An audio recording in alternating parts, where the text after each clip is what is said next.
నమస్కారం. 2023 తెలంగాణ ఎన్నికల ఫలితాలను పరిశీలిస్తే ఒక నియోజకవర్గం, ఒక తీర్పు అందరినీ నివ్వెరపరిచింది. అదే కామారెడ్డి. ఇది కేవలం ఒక నియోజకవర్గం కథ కాదు, జాతీయ రాజకీయాలకు ఒక గుణపాఠం. ఈరోజు మనం కామారెడ్డి సమీకరణం వెనుకున్న సంక్లిష్టమైన వాస్తవాలను సంఖ్యల సహాయంతో ఛేదించబోతున్నాం. ఒకే బరిలో ఇద్దరు రాజకీయ దిగ్గజాలు, ఒకరు ముఖ్యమంత్రి, మరొకరు కాబోయే ముఖ్యమంత్రి అని ప్రచారం జరిగింది. పోటీ వారిద్దరి మధ్యే అనుకున్నారందరూ. కాని అలాంటి సమయంలో ఒక రాజకీయ కోట ఎలా కుప్పకూలిపోతుంది? ఈ ప్రశ్నకు సమాధానం వెతకడమే మన ఈ విశ్లేషణ ముఖ్య ఉద్దేశం. తెలంగాణ నడిబొడ్డున ఉన్న ఈ కామారెడ్డి 2023లో రాష్ట్రం మొత్తానికి కేంద్ర బిందువుగా మారింది. ఎందుకంటే ఇక్కడ పోటీ పడింది సాధారణ అభ్యర్థులు కాదు. ఒకవైపు ముఖ్యమంత్రి కె చంద్రశేఖరరావు, మరోవైపు రాష్ట్ర కాంగ్రెస్ సారథి రేవంత్ రెడ్డి. దీంతో ఈ నియోజకవర్గం ఒక రాజకీయ యుద్ధక్షేత్రంగా మారిపోయింది. కాని కథ అడ్డం తిరిగింది. ఊహలన్నీ తలకిందులయ్యాయి. ఈ ఇద్దరు అగ్రనాయకులలో ఎవరూ గెలవలేదు. విజయం ఎవరూ ఊహించని ఒక అభ్యర్థిని వరించింది. ఈ అనూహ్యమైన ఫలితమే మన ఫొరెన్సిక్ విశ్లేషణకు పునాది. అసలెందుకిలా జరిగింది? ఓటర్లిచ్చిన సందేశమేంటి? సరే, ఈ రాజకీయ సమీకరణాన్ని లోతుగా అర్థం చేసుకోవాలంటే మనం స్టెప్ బై స్టెప్ వెళ్దాం. ముందుగా ఆ నియోజకవర్గం స్వరూపమేంటి, అక్కడి ప్రజల నాడి ఎలా ఉందో చూద్దాం. ఆ తర్వాత సంఖ్యల ఆధారంగా ఓటమిని విశ్లేషించి ప్రజల అసంతృప్తి వెనుక ఉన్న కారణాలను శోధిస్తాం. చివరగా కోల్పోయిన నమ్మకాన్ని తిరిగి ఎలా పొందవచ్చో చర్చిస్తూ పాలనకు సంబంధించిన ఒక కీలకమైన పాఠంతో ఈ విశ్లేషణను ముగిద్దాం. మన విశ్లేషణలో మొదటి అడుగు ఆ నేల స్వభావాన్ని, అక్కడి ప్రజల జీవన విధానాన్ని అర్థం చేసుకోవడం.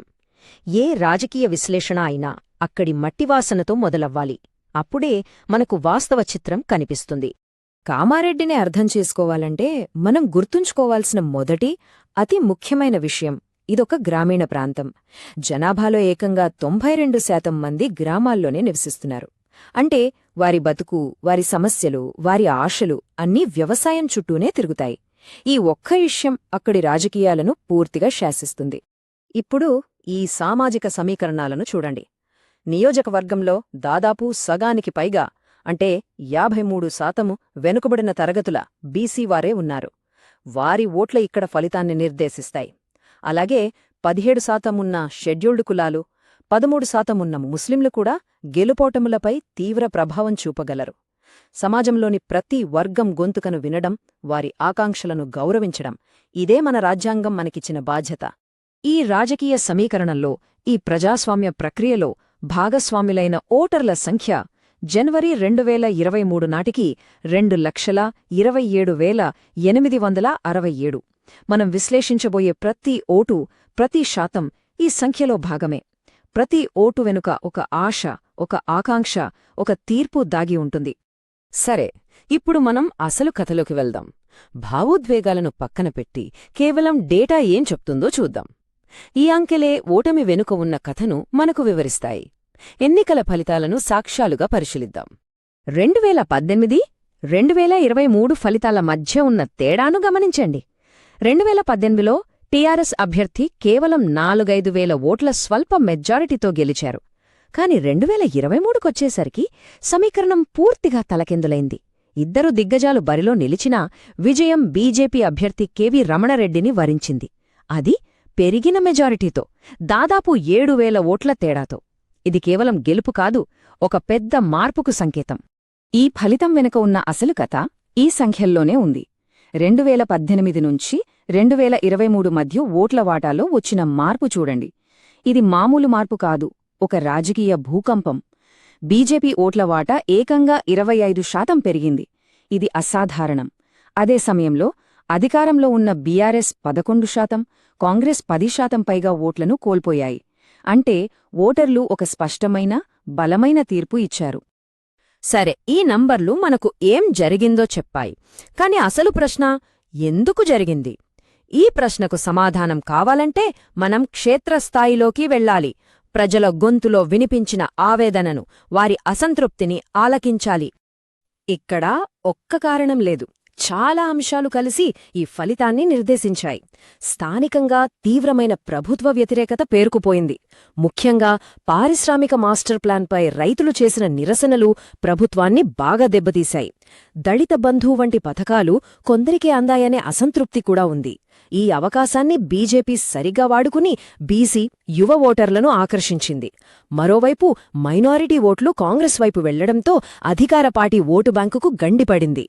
ఈ మ్యాప్ చూస్తే మనకొక విషయం స్పష్టంగా అర్థమవుతోంది. రైతుల ఆగ్రహం ఎక్కడ కేంద్రీకృతమైందో ఇది చూపిస్తోంది. ముఖ్యంగా డోమకొండ, భిక్నూర్ మండలాల్లో ప్రతిపాదించిన మాస్టర్ ప్లాన్పై రైతుల నిరసన కట్టలు తెంచుకుంది. ఈ 2 మండలాల్లో మొదలైన నిరసన నిప్పు నెమ్మదిగా నియోజకవర్గం మొత్తం వ్యాపించింది. స్థానిక సమస్యను నిర్లక్ష్యం చేస్తే అది ఎంత పెద్ద రాజకీయ నష్టానికి దారితీస్తుందో చెప్పడానికి ఇదొక ఉదాహరణ. ఈ ఒక్క వాక్యం చాలు క్షేత్రస్థాయిలో పరిస్థితి తీవ్రతను అర్థం చేసుకోవడానికి. రైతులు ఎక్కువగా ఉన్న ప్రాంతాల్లో బూత్ స్థాయి యంత్రాంగం కుప్పకూలింది. అంటే ప్రజల ఆగ్రహం కేవలం ఓట్ల రూపంలో వ్యక్తమవటం కాదు, అది పార్టీ పునాదుల్నే బలహీనపరిచింది. నాయకులకు, కార్యకర్తలకు మధ్య సంబంధాలు పూర్తిగా తెగిపోయాయని ఇది సూచిస్తుంది. సరే, జరిగింది జరిగిపోయింది. వ్యాధి నిర్ధారణ పూర్తయింది. ఇప్పుడు చికిత్స గురించి ఆలోచించాలి. కోల్పోయిన నమ్మకాన్ని మళ్లీ ఎలా సంపాదించాలి? రాజకీయంగా తిరిగి పుంజుకోవడానికి ఒక స్పష్టమైన బ్లూప్రింట్ అవసరం.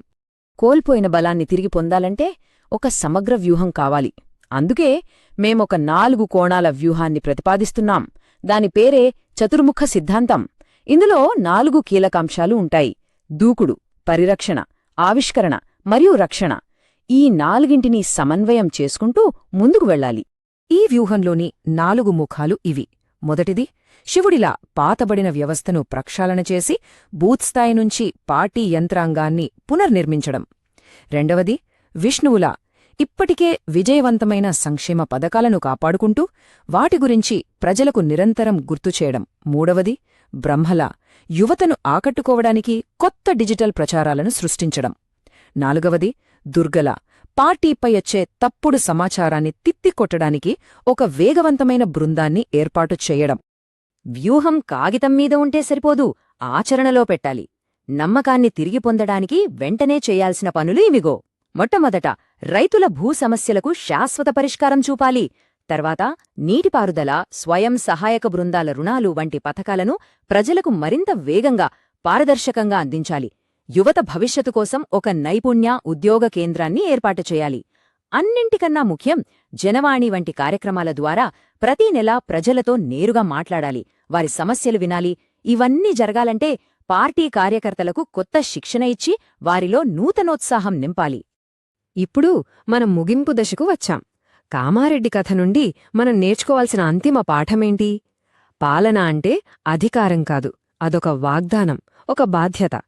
ప్రజలకు సేవ చేసే క్రమంలో వారి వ్యక్తిగత సమాచారాన్ని పరిరక్షించడం కూడా అంతే ముఖ్యం. వారి అనుమతి లేకుండా దాన్ని వినియోగించకూడదు.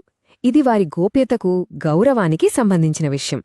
ఇదే మన digital personal data protection framework యొక్క మూల సూత్రం. ఒక్క క్షణం ఆలోచిద్దాం.